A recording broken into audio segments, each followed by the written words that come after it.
আসসালামু আলাইকুম সবাইকে। এইমাত্র আমি ডক্টর খলিলুর রহমান আমাদের নিরাপত্তা উপদেষ্টা তার একটা প্রেস কনফারেন্স শুনলাম। তো হয়তো আপনারাও শুনছেন। সেখানে উনি সব কথার মাঝখানে ২ টা কথা বলছেন যেটা খুবই ইম্পোর্টেন্ট। যার মধ্যে ১ম হচ্ছে আমরা যে নন ডিসক্লোজার এগ্রিমেন্টটা সই করেছি, সেটা নির্বাচিত সরকার চাইলে পরিবর্তন করতে পারবে বা বাতিলও করতে পারবে। মানে আমাদের উপরে যে ২০% অতিরিক্ত কর আরোপ করেছে আমেরিকা, সেটা পরবর্তীতে আরো কমতে পারে। এটা একটা খুশির খবর দিছে। তো আসলে এই বিষয়টা নিয়ে আমি ভিডিওটা বানাই নাই। ভিডিওটা বানাইছি হচ্ছে গিয়ে বাংলাদেশের কিছু উচ্চ মাপের জ্ঞানসম্পন্ন মানুষ যাদেরকে আমি খুবই পছন্দ করতাম। তারা মূলত আমেরিকার সাথে এই চুক্তিটা নিয়ে এই সরকারের যে কি পরিমাণ সমালোচনা করছে সেটা আপনারা সবাই জানেন। তো তাদের মধ্যে কিছু মানুষকে আমি খুবই পছন্দ করতাম। তাদেরকে ফলো করতাম, তাদের টক শো দেখতাম। তারা হাসাহাসিও করছে যে এই সরকার বোকার মতো ২৫টা প্লেন একসাথে অর্ডার দিছে। তারা এটাও বলছে যে এই বছর যদি ২৫টা প্লেনের অর্ডার দিয়ে থাকে তাহলে সামনের বছর কি করবে? তো এটা নিয়েও হাসাহাসি করছে। বাট এরা এটা জানে না, আমি বিশ্বাস করি না যে বোয়িং জীবনেও একবারে ২৫টা প্লেন দিতে পারবে না। তারা যদি চেষ্টা করে তাও পারবে না। কারণ বোয়িং বছরে সর্বোচ্চ ১২টার বেশি প্লেন বানাইতে পারে না। আর বাংলাদেশ ছাড়াও আরো অন্যান্য অনেক দেশ আছে, তাদের আগের অর্ডার আছে, এখন অর্ডার দিয়ে রাখছে।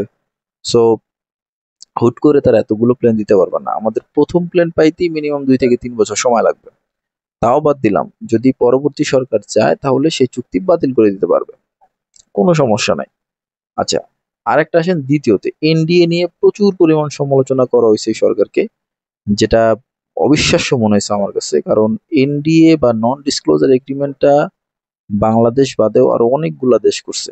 জাস্ট বিকজ অফ আমেরিকার সাথে বাণিজ্য করতে হবে। কিছু করার নাই।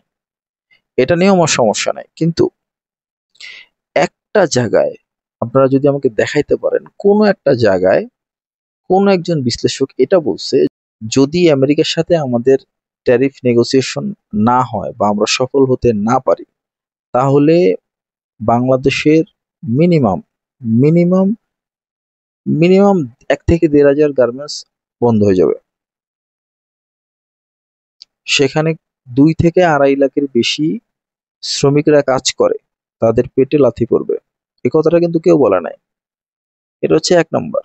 ২ নাম্বার হচ্ছে ওই গার্মেন্টস এর সামনে প্রচুর পরিমাণ চায়ের দোকান থাকে, হোটেল থাকে, ঔষধ থাকে, মুদির দোকান থাকে, কনফেকশনের দোকান থাকে। এই দোকানগুলো বন্ধ হয়ে যাবে। তার মানে আরো ৫ থেকে ১০,০০০ মানুষের পেটে লাথি পড়বে। প্লাস প্রত্যেকটা গার্মেন্টসে বিভিন্ন ধরনের কাজ থাকে এবং যার কারণে অনেকগুলো ওয়ার্কশপ, ছোট ছোট ওয়ার্কশপ তৈরি হয়। যেমন কেউ বয়লারের কাজ করে, কেউ এসির কাজ করে, কেউ থাইয়ের কাজ করে, কেউ ওয়েল্ডিং এর কাজ করে, কেউ পানির কাজ করে, কেউ ইলেকট্রিকের কাজ করে, কেউ সিমেন্টের কাজ করে, কেউ টাইলসের কাজ করে। এই এই ছোট ছোট ওয়ার্কশপ গুলোও কিন্তু বন্ধ হয়ে যেত যদি ট্যারিফ নেগোসিয়েশন না হতো। সেই মানুষগুলোর পেটেও লাথি পড়তো। এই বিষয়টা একটা বারের জন্যও কোথাও বলা হয় নাই। এখন আপনি চিন্তা করেন, আমাদের যদি একটু বেশি দামে গম কেনা লাগে, সমস্যা নাই।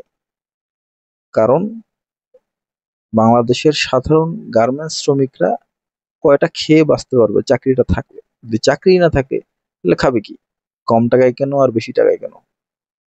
তারপরে ২৫টা বোয়িং কিনতে হবে। মিনিমাম ২০ বছর বা ২৫ বছর ধরে এই প্লেন গুলো দিবে আমাদের। তো ২০-২৫ বছরে বাংলাদেশের এয়ারলাইন্স যদি ডেভেলপই না করতে পারি, তাহলে বাংলাদেশে এয়ারপোর্ট রেখে বা লাভ কি? এগুলো নিয়ে আমার কোনো সমস্যা ছিল না। আমার মাথায় কখনো ঢোকে নাই। বাট হঠাৎ করে চিন্তা করলাম যে কোনো মানুষ তো এখন পর্যন্ত একবারও এই শ্রমিকগুলোর কথা বলে নাই। প্লাস এই সরকার নেগোসিয়েশন করে যেভাবে হোক ঘুরায় নিয়ে আসছে। এখন তো এই সরকারের প্রশংসা করার দরকার। তাও কিন্তু করতেছে না। আপনাদের মনে কি প্রশ্ন ওঠে না কেন এই মানুষগুলো সম্পর্কে এরা কোনো স্বাভাবিকভাবে কথা বলতে পারে না? নিজের কাছে একটু প্রশ্ন করে দেখেন যে কেন এরা আহ, এই কাজগুলো করতে পারতেছে না, বা কেন এরা সবসময় ডক্টর মোহাম্মদ ইউনূসের বা ইউনূস সরকারের দোষ খুঁজে বেড়াচ্ছে। আপনারা একটু চিন্তা করে দেখেন। আর এইসব ইস্যু হচ্ছে বাংলাদেশের পক্ষে কারা, দালাল কারা, এটা ভালো মতো বোঝা যায়। তো টকশো গুলো আবার দেখেন, আমি নাম বললাম না, লাগে সার্চ করে দেখেন। যে কারা কারা দালালি করছে তখন, এবং যাতে এই সরকারকে ছোট করা যায় এমন কোনো ফাঁক তারা রাখে নাই। এখন হয়ে গেছে নেগোসিয়েশন, এখন তো কংগ্রেচুলেশন জানা, তাও তো জানাচ্ছে না। তো আর বেশি কথা বললাম না, একটু চিন্তা করে দেখেন, ইনফরমেশন কিন্তু কেউ সব পুরোটা দেয় না। সবাই ভালো থাকবেন, সুস্থ থাকবেন, আল্লাহ হাফেজ।